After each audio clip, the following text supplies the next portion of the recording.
welcome to everyone who has joined us today. Just to give you like a quick rundown for this morning, we are going to have a intro from Gareth Burford at Yolk Recruitment. So he's going to do a quick 5 minutes just to intro Yolk and say hi to you all. And then we will be throwing over to Leah Steele from Searching for Serenity. And she'll be taking you through her slides and going through how to deal with burnout. And then we will be going to Anna Denton-Jones, and Anna will take us through everything that she's put together for this session. So we're really looking forward to this one. It's been our most popular one so far. So there's loads of new people joining us. So welcome to all the new people as well. And thank you for taking the time to join us today. So I think James already mentioned it, but for the people who've just joined, we just want to say a really big thank you for everyone taking the time to join today. Myself, I'm Gareth Burford, Ops Director of Yolk Recruitment. And I oversee the 8 different divisions that we have in our office, which is right through from our office support team, who I can see have also joined us today, marketing, IT, our legal team, engineering, public sector, and our finance and accountancy team.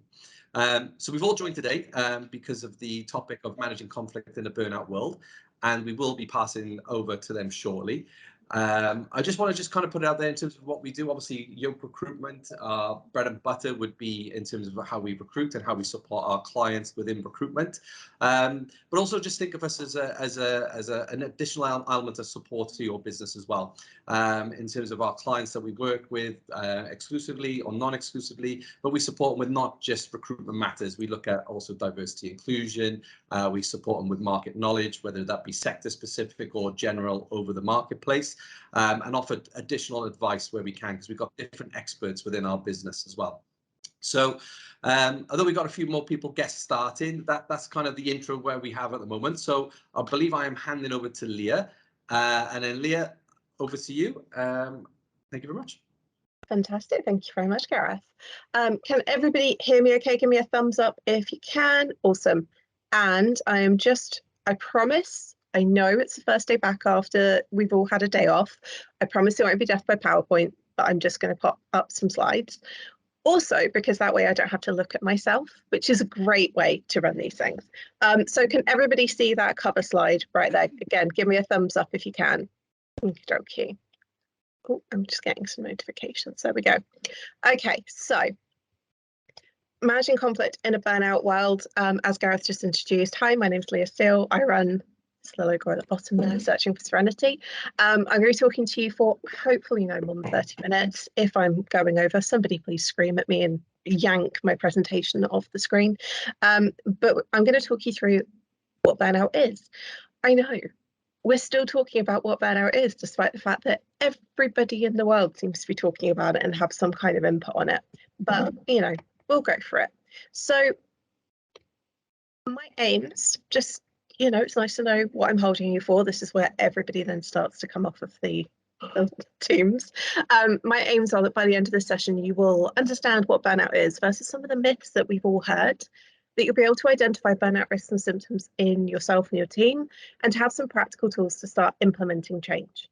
And then at that point, I'm going to hand over to Anna, where she's going to talk about the conflict management side of this. So basically, I'm setting the scene. It's burned out. It's like an arid desert. You know, let's talk about why we care about burnout. Everybody has heard something about burnout recently. I'm also going to mention that topic that we've all seen on LinkedIn recently. Why do we care about burnout? I'm going to give you in a minute just a couple of stats, but the reason why I'm the one talking to you about this right now is the easier one to explain. And it might give you a little bit of insight as to why I'm such a fanaticist about this stuff. So my name's Leah Steele. I run this business called Searching for Serenity, and I provide training, mentoring, coaching. I support both private individuals and businesses, really to help them become burnout safe, burnout preventative environments, but also to deal with issues like imposter syndrome, stress, resilience, you know, those really small, niche, lightweight topics that, you know, we never have any problems with. The point for me is that burnout is the peak of Everest. Everything that comes underneath is about sustainability, resilience. It's about making sure that we can do what we want to do for a very long time, that's enjoyable, that's sustainable, that's rewarding, and frankly, where work doesn't feel like a form of self-harm. The reason why I'm the one talking to you about it, my background before I started this business 6 years ago, is that I was a lawyer. I worked in various different law firms in Bristol, where I live, and in Wales, all around the southwest. I specialised in something called contentious probate, which meant I was dealing with people who were recently bereaved and engaged in litigation. And shockingly, I experienced my own issues with burnout. It's difficult to understand why doing that work, I'm sure. Having gone through burnout back in 2013, when we didn't talk about it at all, my Google alerts every single day send me a dozen or more new articles about burnout. But back in 2013, I didn't know what it was. I didn't know what the symptoms were. I thought, frankly, I was going crazy or that I was seriously ill, and or both. And I felt so alone. So that's why I talk about this incessantly, but also because if we can understand and prevent burnout, we can hopefully have less issues, less loss of revenue, less staff turnover. It's just endless. Okay. So the reason why I'm talking to you about it is because I'm mouthy and I talk about burnout a lot, but this is why you should care about burnout. So as I said, I've been doing this for 6 years. I started developing sort of corporate training around 2019. And so when I first started, I found Gallup 2018, they did a survey, US polling service, and they found that 23% of workers reported feeling burned out very often or always, and that 44% felt burned out sometimes. 67% of workers experiencing some level of burnout at one time, right? What that means is 2/3 of people experiencing some level of burnout. I was really shocked when I read this because I'd been through burnout. I thought that everybody else around me was fine. It was just me. I was the problem, like the Reddit thread. And actually, that's not the case. 2/3 of people in 2018. Now, this is the US. This is a polling service of around 5,000 employees. They ran it again in 2020. And in March 2020, they found that 28% of workers were feeling burned out very often or always, and 48% felt burned out sometimes. So we've had a jump of, what is that, around a fifth feeling burned out very often or always. But we're now up to nearly a third of people feeling burned out very often or always, half of people feeling burned out sometimes. That puts us to 76%, 3/4 of people. Now, I don't know if you remember, but something happened in March 2020. You know, small, completely precedented, nothing really changing. This data was obviously taken before March 2020 in order for them to publish on that date. I can't see that Gallup have done it again since. Their usual process is March every 2 years, they release a new version of this poll. And I can't see that they've done that.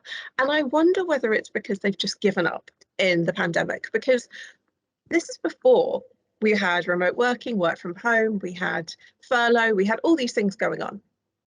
Do you think that symptoms of burnout will have increased or decreased over the last 2 years? Just have a look at how many people are attending this session and then answer me that one. In 2021 and 2022, Deloitte have done updated surveys around this. 77% of professionals have experienced burnout at their current job, according to their 21 survey. 51% of those people have experienced burnout more than once. But what's really interesting is that they still say 87% of professionals say that they still have passion for their current job. 77% of professionals experiencing burnout at their current job, 51% of people experiencing it more than once, and 49% of the cost to employers each year, according to Deloitte, is due to presenteeism, which we're going to see in a minute has a huge overlap with burnout.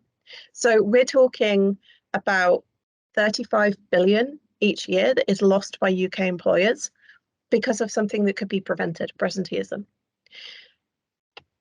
So when we're talking about burnout, I told you why you should care about it. Basically, look around the room. If there are 4 people in the room and you don't have burnout, the other 3 do.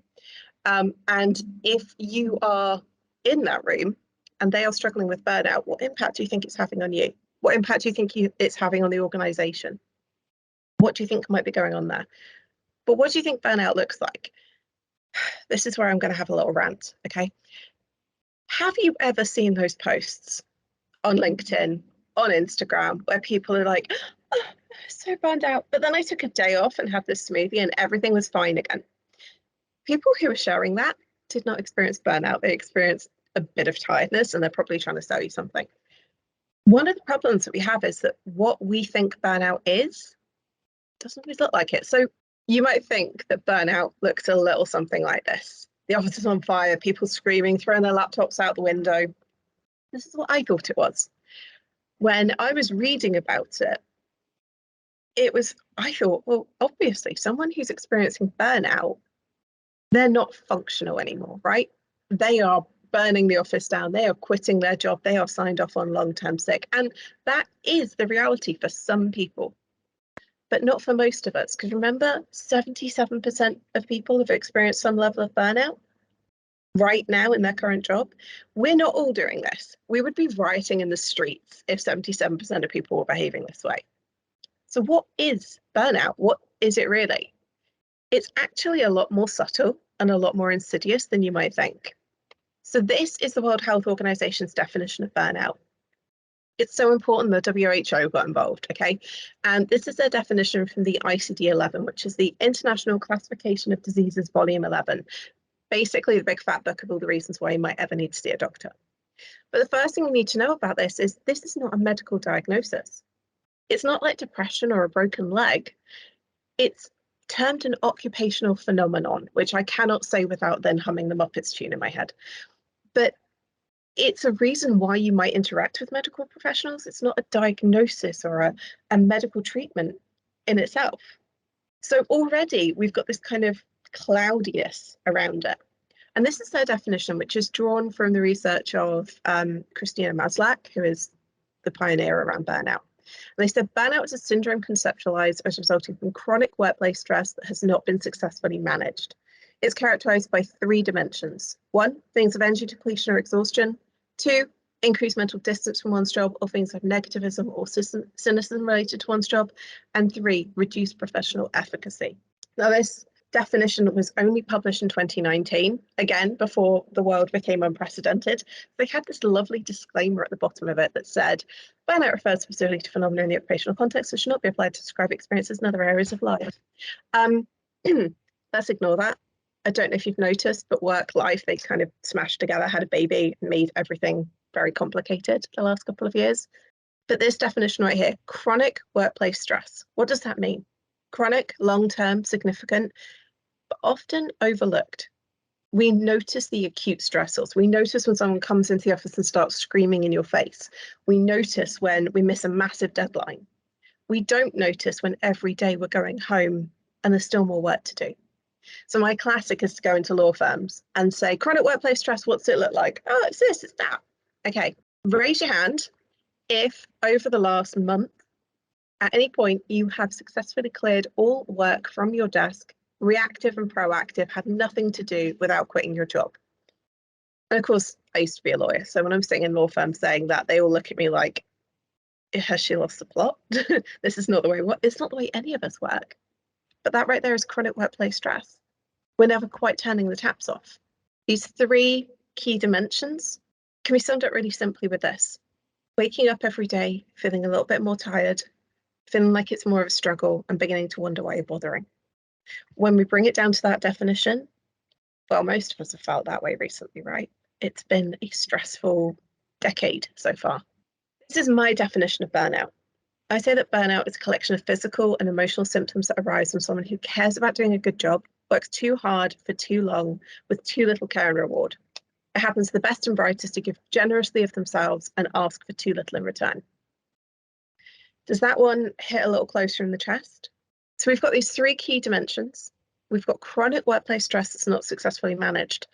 This is where we need to stop again for a moment. That example I gave, I was so tired and I had a day off and I'm fully recovered. That's not burnout, because burnout is a systemic issue, by which I mean, and that's why I've got this little person with all their circles around them. It's all of the systems that we operate in. Our team, our work, our business, our industry, our families, our friends, our culture, our religious background, our political background. All of these things can give rise to stressors, right? They can cause us stress. if you look at a newspaper, if you are overworking, if there isn't a system in place at work to support you, all of these things are going to interact with burnout. Is it the one person in the middle's problem, fault, issue, if it all goes wrong? No. So this is where it gets really complex, because we've got this whole organizational, structural, cultural background with it. And then these individual people going, but if I just eat enough celery sticks and go to the gym often enough, I should be fine, right? No. We have to work with the individual to improve their resiliency where possible. But if you're sitting in a glass of hydrochloric acid, you're still going to dissolve. That's why we've got to resolve the acid as well as where the person's sitting. So how does burnout progress? I can see the people are already like, oh my God, no, this is awful. We've got 5 stages to burnout, right? This is a good thing, because it means that burnout doesn't just creep up on you one day dramatically. If you know about these 5 processes, then you can start to manage and reverse it. But the 5 stages of this honeymoon, remember when you first started your career or you started a new job, everything was wonderful. It was rosy. It was beautiful. You had wonderful skin. You slept fantastically. And then there's these first challenges. This is not just like a bad day. It's something that goes to the root, the heart of why you do what you do, or thinking that things are fair. You know, big challenges, a boss who gets away with bad behavior, or a case that you really believed in going wrong. Something really that sticks with you for a long time. Then we have this plateau. We know that we're fighting against an environment that isn't always fair, and we're trying to learn and grow and develop our skills, and we're expending a huge amount of energy trying to climb that ladder, and probably not recovering equally to the amount we're expending. Stage 4 is the crisis, and this is where most people think burnout lies. You fall sick, you get signed off sick, there is a drama, there's a family problem, and you can't cope with everything that you're holding together, right? For me, it was, I'd started a new job. I was working at the #1 firm in Wales, #1 team for what I did. I felt massively out of my depth, imposter syndrome out the wazoo. And a weekend, my mum got rushed to hospital with an illness that she eventually died from. Whilst I'm working with the recently bereaved in these multi-million-pound litigations, you know, that would be enough to break most people. But I kept going. And this is where stage 5 is, habitualized burnout. See, remember when I said just now, you wake up every day feeling a bit more tired, like it's a bit more of a struggle and you don't know why you're doing it? That's habitualized burnout. And for many people, we'll live in that for years or even decades before we do anything about it. Because who am I to do this stuff? The reason why I put Wile E. Coyote on the page isn't just because he's awesome, but because he's the definition of somebody in habitualized burnout. You remember when he runs off the cliff? He's chasing Roadrunner, he runs off the cliff and he keeps going, and then all of a sudden he looks down and realizes there's nothing underneath his feet, and that's when he falls. That's what it's like living in habitualized burnout for years or decades. You're still running, you just haven't realized you're going to fall yet. So, this isn't actually a joke. There's no funny punchline to it, but I'm going to talk you through 3 burned out workers walk into a bar. So we've got 3 little archetypes to look for, because I've told you what burnout is. We talked about how it develops over time, chronic workplace stress. What's it look like when it's showing up in people, right? What does a burned out worker look like? And I've got these 3 key archetypes that I use that I think might be helpful for you. So from left to right, we've got the firebrand, the ghost, and the superhero. It does sound like it should have a funny punchline, right? The firebrand. This is somebody who in their natural state is a good, solid worker. They've been committed to the organization. They've been working there for a while. They produce good work. They're usually a team player. But then all of a sudden, things start to change. All of a sudden, they become loudly angry, negative, disengaged. They're the kind of person who slams a file down on the desk, slams a phone down, mutters whilst they're typing, makes everybody around them feel on edge. And then when something happens, they believe that everything their employer does is insert expletive choice here. They are the first to say, this is a rubbish solution. They're the first to say, well, that's not going to help us, is it? They don't necessarily offer solutions. They're just in a state, this is a gross term, but they're in a state of emotional leakage, by which I mean it's just seeping out everywhere and it's kind of covering everybody, right? Their work might be slipping in quantity and quality, but it's otherwise of a sufficient standard. You might not be looking at performance management, but they feel like the troublemaker. And you don't know where it's come from because they were great before. Second archetype, the ghost. We all know this one. I was talking about this before the LinkedIn thing about quiet quitting, but let's address it for a moment, okay? The ghost is usually somebody who might be a natural introvert, but can be outgoing. They often can deal with emotions or heavy type work, but they're traditionally an overperformer that then does the classic quiet quitting. They're trying to put in place healthy boundaries. Their employers are worried they're being lost, right? So they might have been previously chatty. Remember when we were in first lockdown and we were all doing Zoom pubs, Zoom calls, Zoom drag queen bingo, WhatsApp chats everywhere. But then all of a sudden, this person's just disappeared. Done an Irish exit from all of it.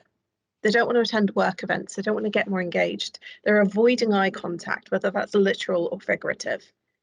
Their work is declining in quality and quantity, but it's not always noticeable because they've been so solid before. And often they're engaged in this ghosting in order to manage their energy. In order to be able to maintain the quality and quantity of their work, everything else gets narrowed around it. And the third archetype is the superhero. Their natural state is they are a total overachiever. They volunteer for everything. They're the one who does the corporate social responsibility stuff. They're the one who brings the best cakes to the bake sale. They're actually really kind of annoying if they wouldn't be so nice all the time. They are overachievers. They get stuff done. They seem to have a huge amount of energy. But then when it goes too far in their burnout state, that person that you notice, their energy is just a bit frantic. It's a bit edgy all the time. It feels like they're on the verge of bursting. They overcommit to things, but then they don't know how to say no because their personal worth is all about their perceived value to others. I'm good because I do stuff for people, not I'm good and I do stuff for people. And they epitomize dig up stupid. They're digging and digging, they're trying to get themselves through it, but they're not necessarily getting very far because they're just digging a hole deeper, right? These three archetypes are the kind of people that you might look around your office and think, oh yeah, we've just tipped over from that natural state into burnout. Or they might have been this way for a really long time. Remember, stage 5, habitualized burnout, you can be living in it in decades, particularly if you're the ghost or the superhero, because the ghost is narrowing all of their energy in order to be able to do their work. The superhero gets reward from overachieving. So they're still getting this little bit of a reward cycle, even as it's draining their energy like they've got some kind of like fatal stab wound. You're going to see this happening with people around you. And I'm really sorry, because once you start seeing it, you can't unsee it. So my apologies. Now look, a lot of people say that there is a solution to burnout. I have seen people claiming on LinkedIn that flexible working, remote working is the answer to burnout. Do you remember the pandemic? Did it feel like it was the answer to burnout? Because have we solved it yet? If so, why am I still talking about it? Can I go and like sit on the beach instead? Singular solutions to burnout are usually misleading. And actually, flexible and remote working has had an impact. Now, it goes both ways, and this is where you're going to get really annoyed with me, because what you want me to do is present you a box with a bow and say, here's a solution to burnout. There you go, it's done. But actually, it's a mixed picture. So, for example, remote working can improve productivity, job satisfaction, and commitment, according to Kelleher and Anderson in 2010. But it can also increase work intensification and effort. So what that means is it takes more effort, which can lead to burnout, and it can intensify because we're not surrounded with the social factors. We don't get to de-stress after we've had a stressful conversation by making eye contact with our colleague over the desk and laughing. We found that remote workers were carrying out nearly twice as much unpaid overtime each week than office workers, even before the pandemic. So if you had remote workers versus office workers, remote workers tended to do a whole day's extra unpaid overtime compared to a half day each week for office workers. And actually, as we went into the early days of the pandemic, this massively increased. 25% went up, saying that we were doing between 7.5 and 9.5 hours of unpaid work each week. Now, I used to work 60 to 80-hour weeks. Again, when I say this to certain industries, particularly lawyers, medical professionals, they kind of laugh. Like, is that all? Is that all I have to do overtime? But that's the average. Those extreme people are pulling it up, but it shows that we're all moving towards this work intensification and overtime, which means we need to have more conversations like this because we're more likely to experience burnout. So our jobs are incredibly and inherently stressful. Do you think we're doomed? Do you feel a little bit like this pussycat in the bath right now? Because I know I did when I read this, and I feel like it most of the time when I write these things. I want you instead to think about burnout as living in your energy overdraft, because that's what it is. Chronic workplace stress that's not been successfully managed is a huge expenditure of energy with very little recovery. So what we want to do, just like getting out of your overdraft when you finished uni and actually got a job and stopped living on student loans and, or, you know, later in my case, moving into the black and out of the red, we have to think about that with our energy, with how we're doing. We can make marginal gains to move us into the black every single day. So where are you on this spectrum? Are you Robin Scherbatsky from How I Met Your Mother, sitting under a desk, drinking a bottle of wine and crying at 9 o'clock in the morning? Or are you a dachshund on a lilo floating across a pool with a unicorn in the background? I think we all want to be the puppy on a lilo, right? We all want to move in that direction. So it's what we can do to make those marginal gains to move towards that. What do good burnout prevention strategies look like? Because it's not just about the individual, okay? This is about the individual and the organization working together. 77% of workers experiencing some level of burnout in their current job right now, okay? So we've got to look at this on a systemic level. And the reason why I've got these two things is here. The one on the right, the weaving, that's prevention. We want to weave burnout prevention through everything that we talk about, everything that we do.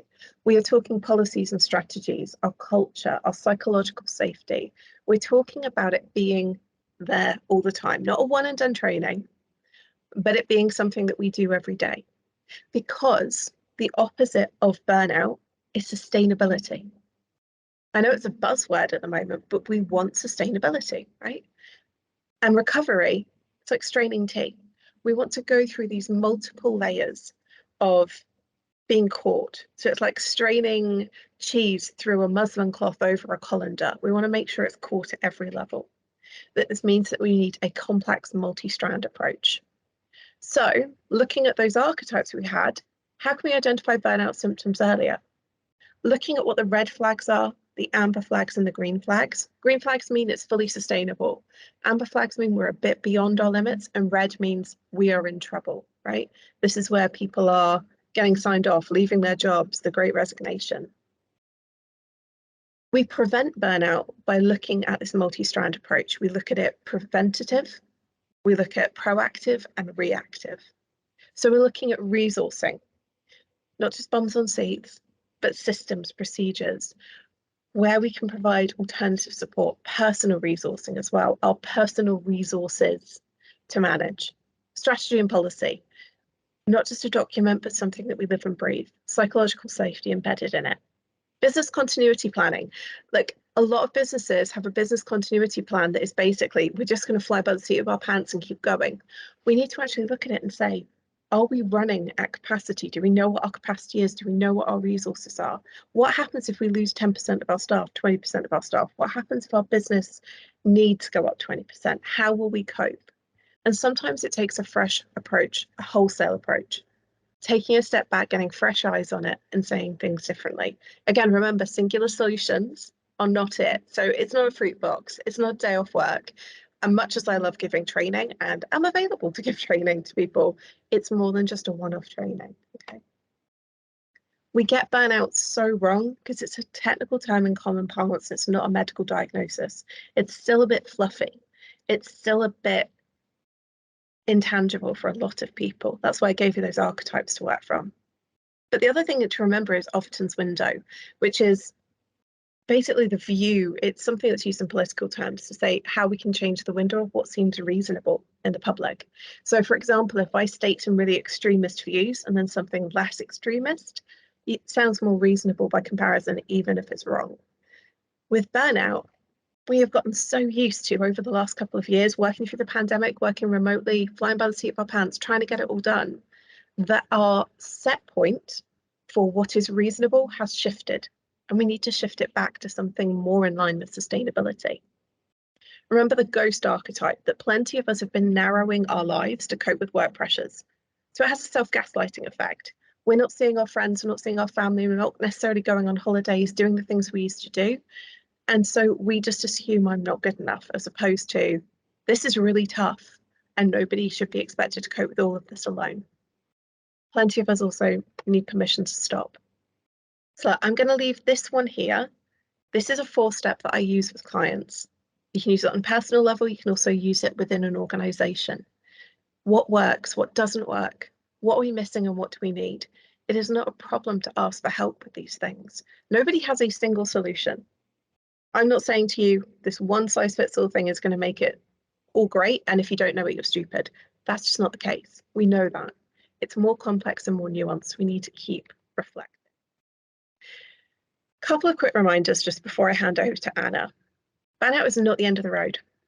We can get into stage 5 habitualized burnout for years or decades and still reverse it and make it sustainable. It's more difficult the longer we do it, so I'd advocate against it, but it is possible. If some of the points that I've said today hit home, that's okay. It just means you care and give a lot. That's all. There's no judgment here. And we need to make sure that we implement structural and personal change. We need to make sure that we have capacity for change and not living in our energy overdrafts all the time. Remember, Robin under the desk. So we need to take action as soon as possible. Don't wait until people break. They likely won't. This is one of the big problems with burnout. We wait until people break, and actually what we need to do is be able to say, we need to improve this every step of the way. And I'm going to just, as I hand over to Anna, I'm going to leave you with this question. There are 2 questions for this session that I picked up on that point to a similar issue. One said, how can employers prevent burnout when we're struggling to recruit? And the other said, how can we break the cycle of too much work and not enough time? What do you think those 2 questions have in common? And what is it that we can change moving forward? I'll answer it later if we need to, but what do you think they have in common? What do you think the approach is that we need to change? That's everything from me. I hope that you found that helpful. Anna, are you ready? Yes, thank you, Lee. Obviously, I have a lot of conversations with people, both employees and employers, and anecdotally, I would back up everything that Leah said 100%. It doesn't seem to matter what industry, we're talking about. I seem to be coming across people who are struggling, and it doesn't matter what their job is. It does seem to be, anecdotally a problem for people. As is conflict in the workplace. Employment tribunals are slightly down on where they were, if you like, at the peak at the beginning of the pandemic. I suspect that might be just reflective of the economic kind of cycle, really, and that if we're going to go into a recession, that obviously we'll see more cases again there. But what I would say I'm seeing more of are grievances and conflict in the workplace. So I wanted to just pick up on that as a theme, not talking about it from a legal perspective, but with more of my kind of mediation hat on, I guess. Number of different reasons as to why fireworks are more likely at the moment. I think Lee has touched on the main one, in that we're all pretty tired and battered from the last few years. The pandemic has changed the way that we're working. I know my constant refrain that many of you that I've chewed the fat with over recent weeks will know, volume of email is my big bugbear at the moment, because I think that is making people's jobs unmanageable. We've got the cost of living crisis that everybody's worrying about. We've touched on already hybrid working and challenges with perhaps less human interaction coming from the way that we're working now. Social media mentioned this morning. It was interesting, I found out the other day that the World Economic Forum actually does some sort of risk assessing. They were talking about a decline in human empathy, creating division, and they've called it, you know, this age of anger and disconnection and people being isolated. So if you think about that as a broad theme that's going on across the world, social media, I'm sure you can all come up with examples of things that might fit into that category of disconnect, division, lack of harmony, and we're seeing it in workplaces. I've had a load of buses come along all at once in the last week around harassment issues, and you know, team and the banter that's going on in the team, or whether it's appropriate or not. You know, that's just one example of that perhaps manifesting itself. So I think there are lots of those drivers going on as to why conflict might be increasing. And you'll all be familiar with the risks. We've mentioned turnover and people quiet quitting and things this morning already. I know lots of employers are struggling with recruitment and retention as sort of general themes. And obviously, if there is disengagement, then people are much more likely to perhaps leave. I've mentioned grievances already. I always think that when energy is being expended in conflict, that energy is being diverted from somewhere else, isn't it? We constantly talk about the productivity challenge in the UK, that we're not as efficient and effective as we should be, and that productivity is going down. And I always wonder whether that's because we are diverting our energy into other things. I'm seeing questions around industrial relations, you know, sorts of questions that I haven't seen for a long, long time coming up with employers' discord, if you like, with unions. We've all read about the strikes that are happening in certain sectors. Lots of discussions going on there. So, you know, conflict we know is not good for us in the workplace. What I wanted to focus on this morning very quickly is some rules that I would encourage you use when you're talking with any line manager, for example, about a situation, to try and help with calming conflict instead of stoking it. So rule number one, and this might sound a strange thing to say, would be, am I the right person to be having this conversation? Sometimes, particularly if you work in HR, happens to me as well as a lawyer, people want us to do the conversation, don't they? They want to pass it to HR to deal with. And those of you who, I know there are a few of your faces that I recognise on the screen who are independent HR professionals, you get wheeled in quite often to do things that managers don't want to deal with themselves. Is that the right thing to do, or actually do we need to be empowering, coaching, helping people do their own dealing with things? I think sometimes we need to perhaps resist the temptation as HR people to, you know, where we want to solve everybody's problems and do everything for them. Sometimes I think we do need to be stronger in pushing back and saying, this is what I can help you with, but you're going to have to go ahead and have the conversation, so that people don't get out of the habit of having those conversations. I also see it all the time with, I give advice, this is what you need to be doing next. And I'm always talking about, let's have a meeting with the employee, let's have a face-to-face. And then you get the, can I do it by email? Can I use WhatsApp instead? Can I avoid it by using this, that, or the other technology.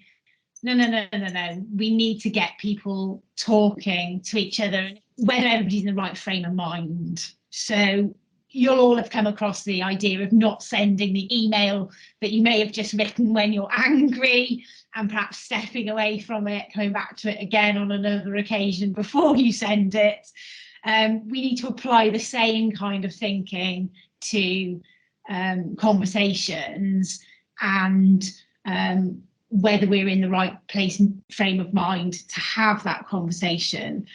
So in a calm place, when we've prepared for it, rather than acting off guard, shooting from the hip. Is the other person equally in the right frame of mind? So sometimes you will get somebody who's demanding attention and, you know, sending you emails that are quite aggressive, or they've picked up the phone and they're wound up. And it's about sometimes not reacting to that and say, you're more than happy to have a discussion, but now's not convenient, let's do it later, or whatever, to again give them the opportunity to calm down. And it's very easy, particularly with email, when people just fire stuff, it can be texts as well, to respond to that, and we get as whipped up into it as them. And, you know, I find myself doing the same as well, and sometimes I have to restrain myself and say, no, you know, let's not ignore people's communications, but we have to find a way of dealing with it perhaps more appropriately than responding on email. And that might be saying, come in, let's have a face-to-face, let's talk about it, rather than line by line arguing about the points that they've made in an email. I had a question before the session about where people are having outside of work personal difficulties, to use the phrase in the question, which is then affecting their behaviour in the workplace. And of course, the employer might have zero influence over what's going on outside.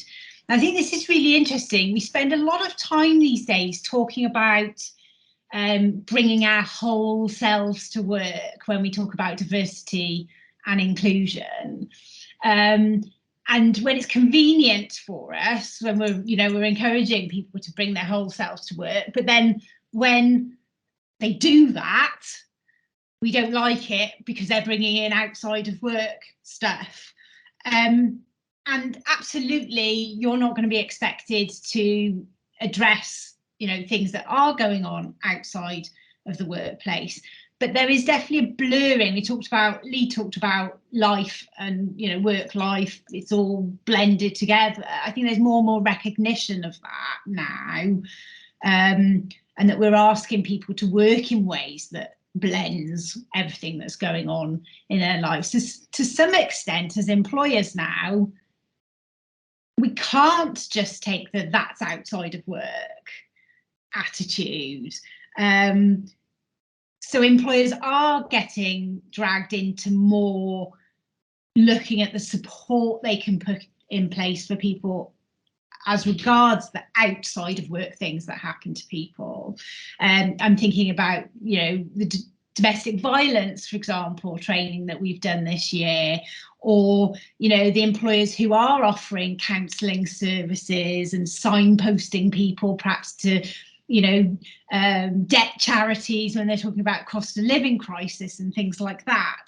Employers, in a way, are taking on more responsibilities by asking people to bring their whole selves to work. So it is incumbent on employers to not take a, you know, don't bring all this stuff in attitude. So what can we do to be supportive? Whilst we might not be able to solve something, what can we do to help? And I always think the most powerful question a line manager can ask an employee is, what can I do to help? Now, the answer might be nothing, but even asking that question is very important to the person who's heard that be asked. We all dread sometimes dealing with certain people, certain conversations, and we frame in our own minds what we think is going to happen or what that's going to look like when we have it. Can we reframe the mental context for ourselves into a more positive light than the negative one before we do it? So instead of thinking, oh no, I've got to go and do this difficult probationary review meeting, for example, can we flip it round into a, right, I need to give this person some constructive feedback to enable them to be able to pass their probation. You've got to admit that once you've made that more positive framing of it, it starts to feel like something you want to be involved in and doing, rather than something that perhaps you're dreading. So it's an important thing to do, to reframe and maybe take the heat out of something just by shifting that focus as well. It's interesting seeing all the memes about Queen Elizabeth II over the last week. I'm sure many of you saw the quote where she said that nobody has got the monopoly on wisdom. I thought that was really interesting, because if we assume that we can learn something from every conversation and every interaction, then again, we can have a different mindset to approaching that person. And you know, those of you who get involved in disciplinary investigations and grievance investigations and things like that will know you always go into the room, you know, expecting to be talking to somebody about particular allegations and that's something that you believe has happened, but it's invariably you learn that other things have gone on, that there's a different slant to things, that maybe there's a reason why something has been happening, and we have to put aside our assumptions and our egos and all of those things and be open-minded and listen to people to get the best from situations. So let's assume we've got something to learn from what's going on. HR people generally good at this one. Empathy, we're the kind of people that are good at empathy, but quite often I will say to line managers, you know, who are worried about saying the wrong thing, getting criticised, so they shy away from, I don't know, talking about performance management or something, because they're worried they're going to get it wrong.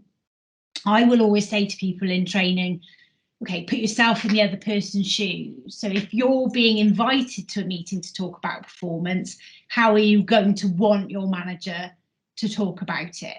And then they'll tell you, well, I'd like to know in advance what the meeting's going to be about, and I'd like my manager to give me examples of what the concerns are, rather than just hit me with a bold statement that what I'm doing isn't right. And they'll come up with lots and lots of stuff, which is basically what the employment tribunals will say is necessary for a fair procedure.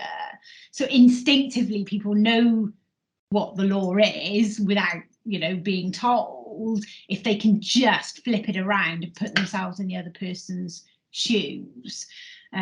So that's something, a tool you can use with line managers. If you know somebody's becoming difficult, if you like, in the correspondence that you've been having, again, why might that be? Is it because they're not feeling listened to? And, you know, anyone who does mediation in the room will know that one of the most powerful things is feeling listened to. And I think often in organisations, we don't do enough listening. We do lots and lots of telling people. We don't do enough about listening. So can we, by putting ourselves in the other person's shoes, think, well, we need to give them time to say how they feel from their perspective, and acknowledge it. So when we're having that conversation, it's about those little statements that you make that enable the other person to know that they've been heard. So that might be saying, you know, I understand this is something you're worrying about, or this situation is clearly difficult for you, or whatever it might be. And I'm sure we've spoken about this next slide before. You know, you're seeing just the bit of ice floating on the water in terms of what you're being told, the way something's manifesting itself in work. But of course, the majority of the iceberg is actually underwater. So there are all sorts of interests and issues going on in a situation. We might just be seeing that sudden drop-off in performance that Lee was talking about earlier with the first characterization she was talking about. Floating underneath, you know, we might have health issues. Stress is off the scale with people. Like I say, everybody that I speak to is exhibiting signs of stress at the moment. There's always the history, what's gone on, people's feelings that go with that history. If people have felt put upon or not listened to in the past, then they're bringing all that baggage with them to a situation. We learned such a lot in the pandemic about psychological safety and the need for people to feel that. You know, when I keep looking at the harassment buses that have come along, and I've had another new one this morning, are those connected? You know, are people becoming, because we're so much more aware of psychological safety now, and perhaps dealing with the generation in work who are more prepared to call out behaviours perhaps and say that something isn't right, and then prepared to stand up and be counted about it, our employers going to have to deal with more of that. Just on the subject of sex harassment, while I'm talking about it, because that is one of the themes of the last week for me, the government is committed to increasing the legislation for employers in that area with a much more sort of positive duty to prevent. So employers are going to have to do more than perhaps we've done in the past in that area. Perhaps that's a subject we can pick up maybe in November if we decide we want to talk about it in November. So we've definitely got, I think, people at the moment feeling, you know, we've worked really hard through the pandemic.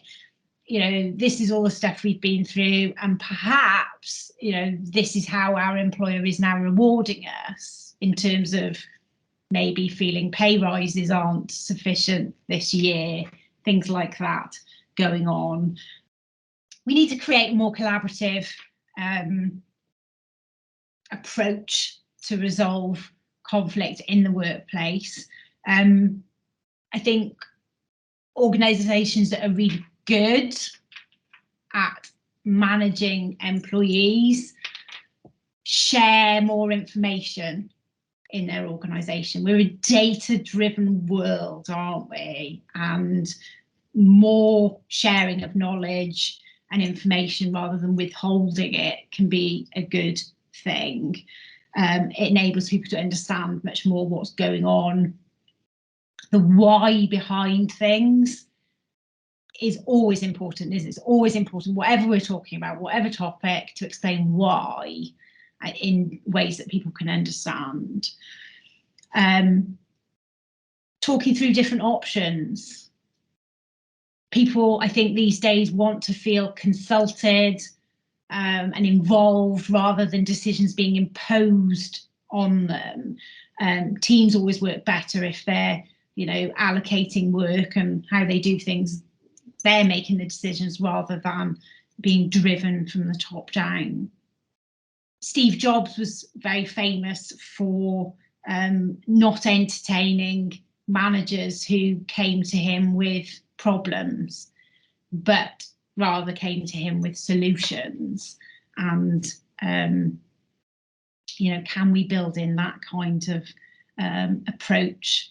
We talked about listening, and we need to give people better feedback. I am consistently, in fact, Knowledge November for me this year, those of you who get my mailing list, we're talking about performance, because I am just staggered at how bad we are at managing performance in the UK.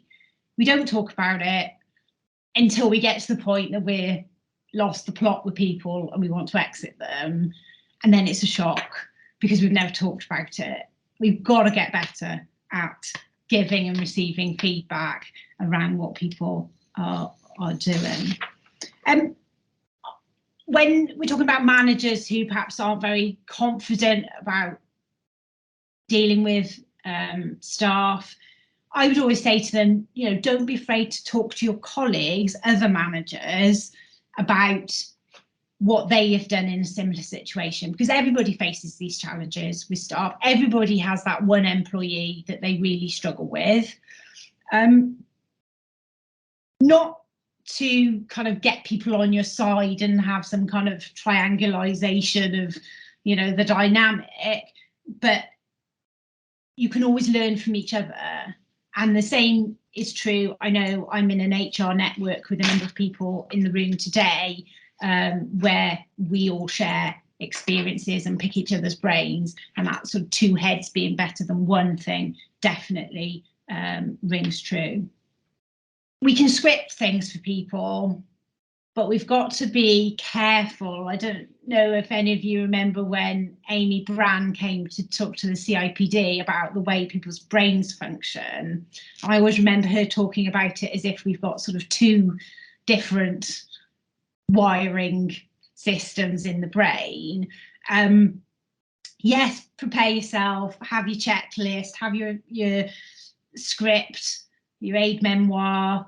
That, you know, I often prepare these things to help people remember what they need to be doing.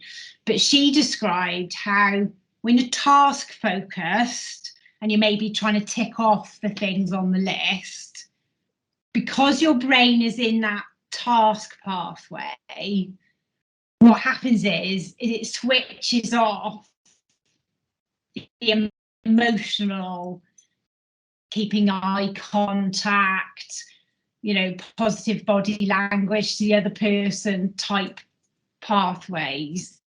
The bits that might show somebody you were listening and can go up flying out the window. So you also need to be talking through with managers how to balance those two things and not be so, you know, enslaved to their list that they forget to just be a person in the room,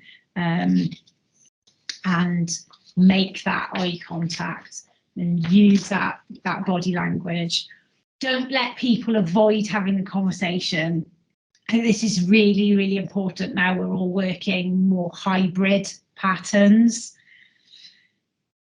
If people aren't confident about having difficult conversations and dealing with conflict, I think people are just going to hide behind even more emails and things. And we all know that if we don't nip stuff in the bud early doors, then eventually it does land on my desk. And I would say that I'm seeing more things land on my desk that I think before the pandemic would have just involved a chat. And that hasn't happened. And you can see how it's escalated. And I can look over something and I can usually pinpoint, you know, a point in the email trail or whenever where I could say, you know, if there'd just been an intervention at that point, probably none of the rest of this would have happened. So let's make sure that people are having those conversations and not avoiding it.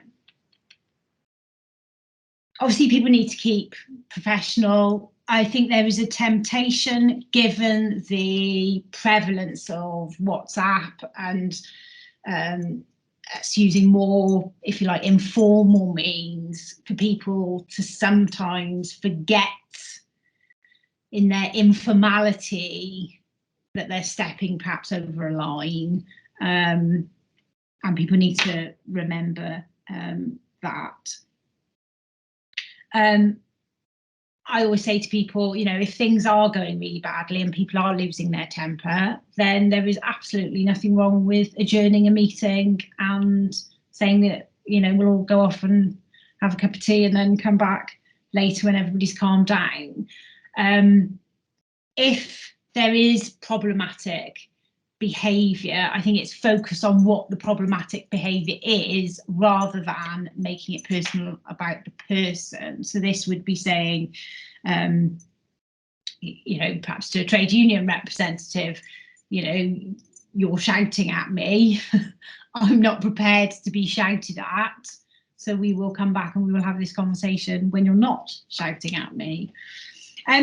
Confidentiality is always a challenge. I think people don't necessarily understand when they are raising complaints what it means. We're so used to in HR, aren't we, as to what we're doing. We forget to explain to people who aren't involved in these things on a day-to-day basis that because you've raised something, you know, we are going to have to look into it. That is going to involve speaking to witnesses, for example, and at some point there may be, you know, statements that are used then in a disciplinary circumstance against somebody, for example.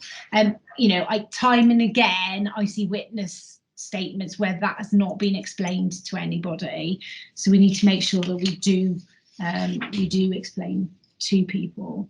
And I think it's about supporting our line managers to be confident in doing these things. I know certainly I've got a member of my family who is a manager whose attitude is that if she hasn't got 3 grievances against her at any one time, then she's clearly not doing her job properly, because she recognises that sometimes to change things in an organisation and to do the things that she's tasked with doing, you are going to perhaps upset a few people along the way. Not everybody is going to be happy with the decisions that have been made.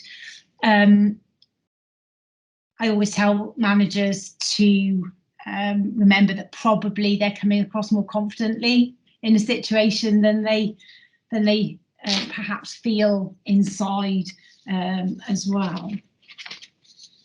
There is some further reading in the ACAS. The ACAS have got some guidance around managing challenging conversations specifically and how to manage them if anybody is interested in that. But let's open the floor to questions, because this is always the interesting part of the session. Whether you've got a question for me or if you've got a question for Lee, and please jump in. I'm just going to show you the entire page of notes that I've written whilst I've been listening to Anna. Well done, Lee. I've got a question just in the chat box, Yes. so I can just read that out. It came from Sherry. She mentioned earlier a comment about burnout is also what happens to people on the sharp end of discrimination in the workplace.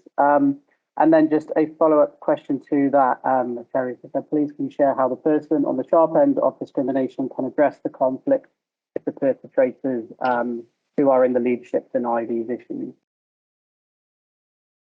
So I think I'm going to have to go to the chat so I can see. Just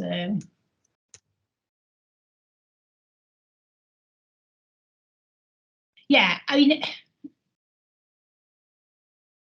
I think it is difficult for individuals who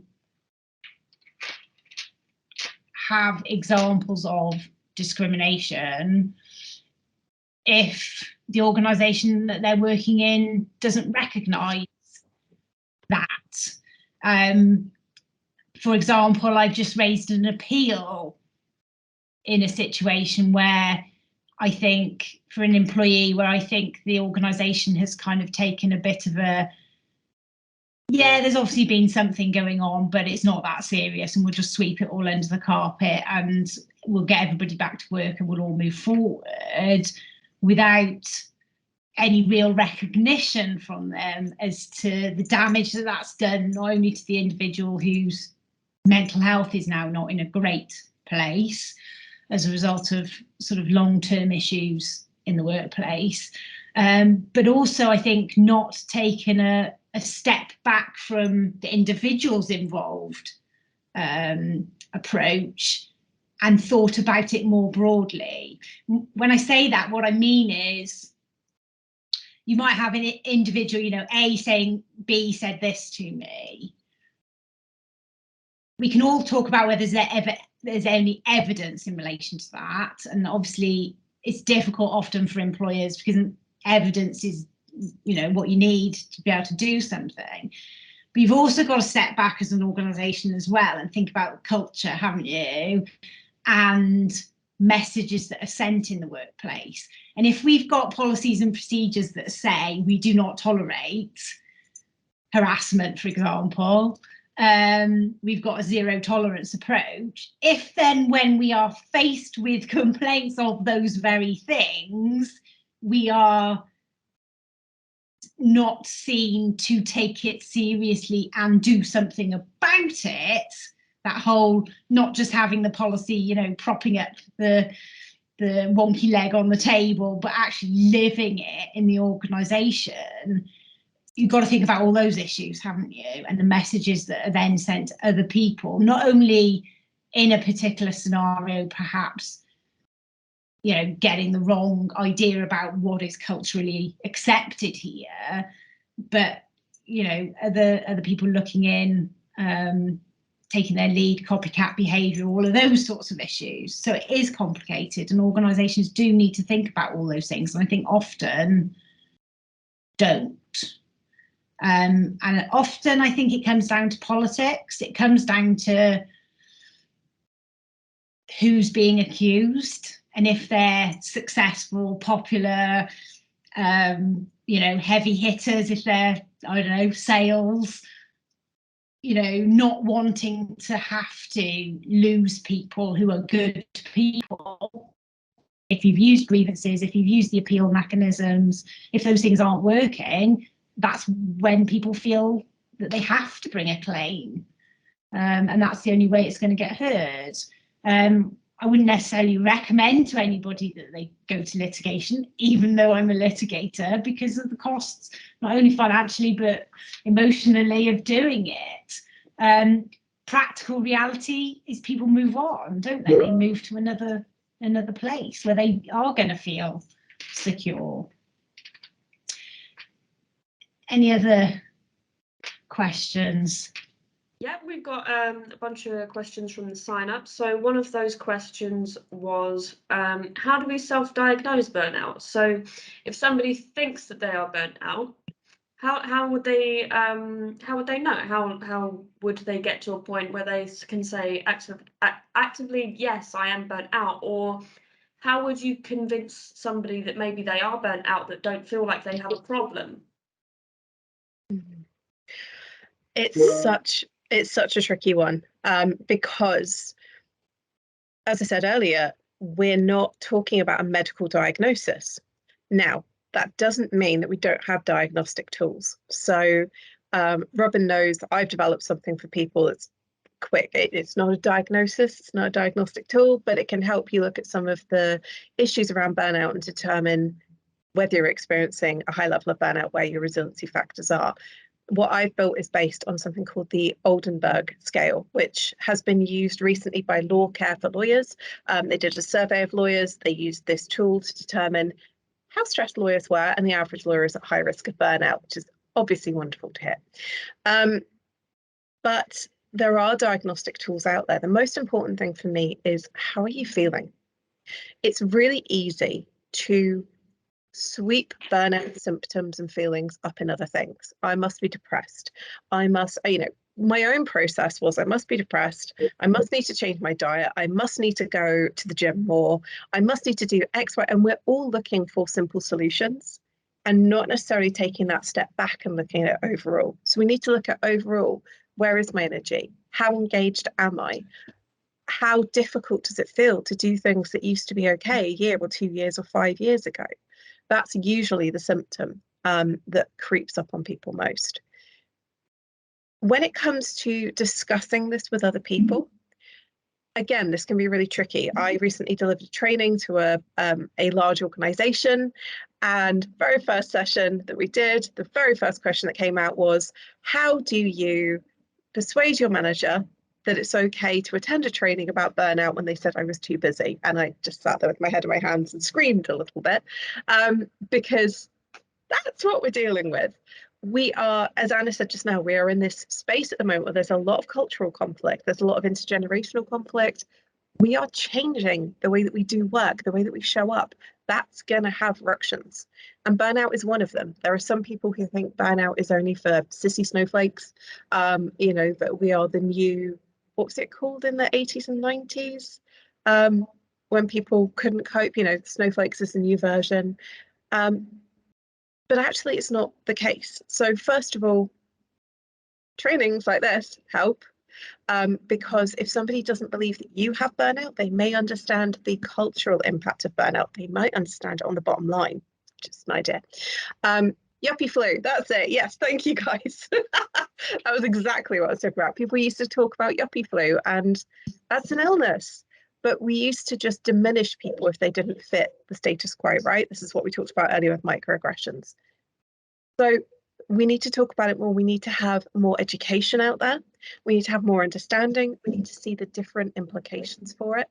And then all my phrases, we can lead a horse to water, but sadly, we're still not allowed to waterboard it. So we will lead the horse to water, but we can't make them drink it. We can't shove them in face first. We've just got to keep trying. And that is where discussions like this are so important, so that we know where we stand, even if other people around us don't get it. They're not there yet, fine. But let's have some support outside of that situation as well. What do you think, Anna? The elephant, I think we've discussed this, if not in this group of people, but certainly CIPDs, we've had discussions throughout the pandemic and things around it's workloads. I am talking to people on a daily basis who are telling me that they are now doing the equivalent of 3 people's jobs, 5 people's jobs, however many people's jobs, you know, and if the way that we're all working has changed, so we're all having to digest so many more messages, organisations have got to start looking at job design, haven't they, at some point? Either we burn everyone up and we chew them up and we spit them out, and there are law firms that work on that kind of model, get them in here, you know, process them for a couple of years.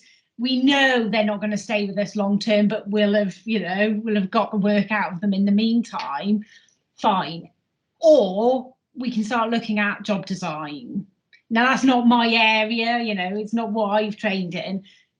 Whoever is trained in that area could make an absolute killing in the next decade, surely. That's one of the things that I talk about a lot, job design, resourcing, not specifically as a expertise, but as part of the conversation around burnout. When was the last time any of us, not me because I'm self-employed, when was the last time any of us looked at our job description and saw if it actually matched up with what we were doing on a day-to-day basis? If it's gone too far, we need to talk about cultural drift and how we're not reviewing. And guess what? That's a great time to do it right now, because we've just come off the back of a pandemic. Of course, none of us have been looking at this. No blame, no shame. Let's just throw it out there and have a discussion. And that's psychological safety 101 right there, right? Yeah, absolutely. Are there any other questions, Robert? There are indeed. So a question we had, which I think is quite interesting, is about how conflict is sometimes caused by personal issues, not actually anything work related. So in the sense of people who might be struggling with that cost of living crisis, you know, there's the fallout of the pandemic, everyone's on a little bit more stress than they usually would be. So how do you manage it when the stresses are external from work?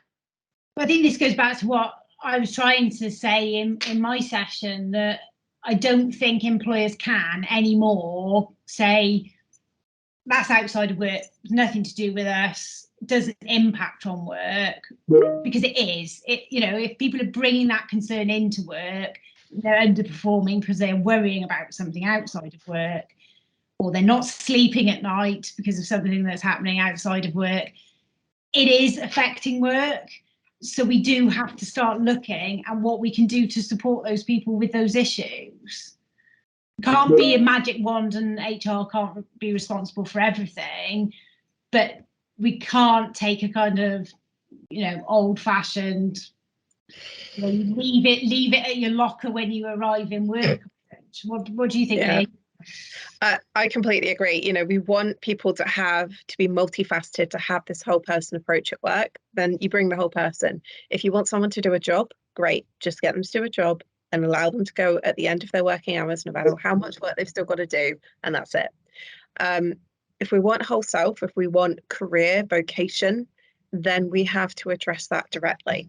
And honestly, for most employers, it's a bit of a no-brainer, because it brings so many more benefits. Yes, it's complex. People are. Unfortunately, that's what we signed up for when we decided to work with other humans. But bringing a whole person to work and having them fully supported and working at their best capacity is so worth it. And so this is where, smart employers are looking at, like you said earlier, pointing at signposting to debt recovery services, offering counselling and helplines as part of their package for EAP. Discussions that I'm having with employers at the moment are around actually having a team coach and having one-to-one support is something that I'm offering for firms as well. These innovative solutions that basically are about just sweeping people up and supporting them where they are, not requiring them to just give of themselves in an unended fashion. But, we just pay you your salary and your working hours and your tea and coffee. That's it. Thanks. So, I think it's a no-brainer. The value of it is just phenomenal. So a question from me personally. So currently the whole thing is about, quiet quitting, and that's the big buzzword going on at the moment. But before that was the Great Resignation, and we found, people were just quitting their jobs or jumping ship, and we found ourselves in a bit of a candidate-led market because of that reason. Now, do you think that the Great Resignation was to do with burnout, or do you think it was to do with something else? So I think it was a combination of factors. I think for a lot of people, they stuck for longer than they would have done, perhaps, or in situations that they wouldn't have stuck in because life was so uncertain. Usually I'm thinking of Wile E. Coyote again as I'm talking about this. There is so far that we go before we leap, and dealing with a pandemic, flexible working, people being furloughed, there were so many variables that we needed some constancy, some consistency, and people then got to a point where they'd compromised too far. So I think actually what we saw with the so-called Great Resignation was people that had stayed long beyond their capacity to stay there for whatever reason were then finally making the leap. It was like a concertina effect, right? We'd all been expanded and we just swished back together. When we're talking about quiet quitting, when we're talking about the Great Resignation, I think we're talking about something deeper, which is we're no longer prepared to bring our whole selves to work, to dedicate ourselves to a cause and just receive a paycheck for it. We want that reciprocity. We're in the middle of this cultural change, I think. And Anna and I have discussed this separately about having more meaning to work, about doing what is important for you, making sure that it's sustainable and it's rewarding for the long term. We're looking at this rebalancing up, and sure, it's going to be difficult. It's going to be painful for some people. But long term, more people than ever are looking for, I think, sustainability, for what's going to work for them, and for reward. And reward isn't just financial. Reward is very little of it is financial. And so I think that's what we're seeing actually is we're bringing more meaning to work. We've shifted from a clock in, clock out mentality. I talk about burnout. My grandparents in their 90s don't know what the hell I'm talking about, because they went and, my granddad went and did his job and he left at the end of the day and that was it. We've shifted the world of work so much the last 40 years and now we're catching up. Your thoughts, Anna? I think I completely agree with everything that Lee just said. I think money is starting to be a big driver. I've had a number of conversations with employers in the last week where they're losing staff. They literally cannot match the pay that perhaps a competitor is matching. And for example, I know law firms in London are offering junior lawyers in the regions, you know, the numbers that they get in London, but yet you can still work from Cardiff, Bristol, wherever. So employers are facing that challenge as well, where if you can't compete on money, what can we compete on? And that's where those who are looking at the working culture and issues like burnout and are offering something different, I think will win out. I'm seeing people, I think because they're so worried about the financial situation, making interesting decisions for themselves on a personal level. So I'll give you an example. Somebody who had the benefit of flexibility and, you know, nice sort of working environment, not putting sufficient value on those things and going for the bigger salary, even though everybody looking at it would go, yeah, but you know, that organisation that you're going to, they're going to want their pound of flesh, and you're not going to be able to go and pick your children up from school because you are going to be, you know, shackled to your desk. I think people are perhaps not making the best decisions because they are being driven by money, and whether we see people going places and then wanting to come back, or, you know, shift again quickly because they realise the mistake they've made when they get there. It's going to be interesting. I think it's very similar to the thing that I've had with corporate burnout training, that money, we can see it, we can hold it, we can dive into it like Scrooge McDuck, but it's the intangibles that we struggle with. We struggle to really understand their value, their meaning, until we lose them. So flexibility, flexible working, hybrid working is all so new. We've not necessarily established the value it has in our lives yet. And it's only when we lose it, we realise how important it was to us. If it would be easy to just weigh it up in a monetary value, it would be brilliant. But instead, we've got to have this kind of suck it and see test, which sucks, literally, because we have to wait for things to go wrong to realise what we had and then to try and improve it. But yeah, I see a lot of people, there's a lot of fear-based decision making going on. And just one takeaway for everybody here: the closer you are to a stressor in time and place, the less likely you are to make a good decision and the more risky a gamble you're going to make. There's huge research for that, which is terrifying for every litigation lawyer because that's what you do all day long. But if you can, try and remove yourself time and space from what's causing you stress to make a more informed decision. Give yourself that opportunity to let stress to task latency do its job. Yeah, I mean, I regularly will say to people that I won't take instructions from them.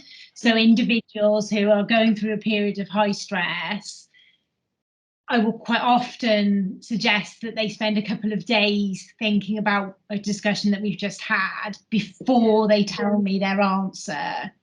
I've certainly sent somebody home in the last few days to go away and think about the options that we talked about before they tell me how they feel, with the instruction, you know, you need to feel the same way for a number of days in a row before we know that's really what you think about it, rather than being on the emotional roller coaster.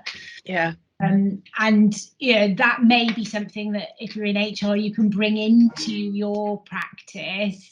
So I'm thinking, you know, of a situation this week where somebody has kind of resigned, maybe in haste.